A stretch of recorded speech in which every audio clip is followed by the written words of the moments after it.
Ну, то есть они развиваются, и пока неизвестно, какой будет звучать.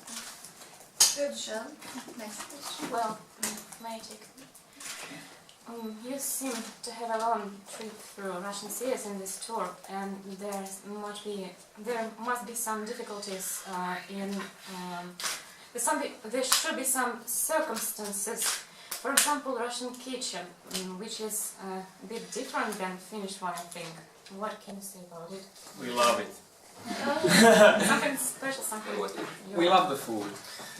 Yeah, yesterday we were supposed to share the appetizers, so we ordered 4 appetizers just to share, and they brought 4 appetizers to each one of us, so we all ate like 6 meals.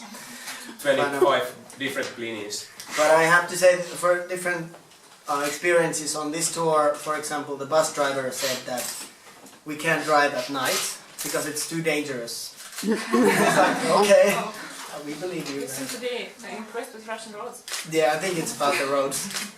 Yeah, it's a bit bumpy. A bit only. And we are on the tour bus, on this tour. We fly. So last time we had to fly always to Moscow and then take a flight to whatever city.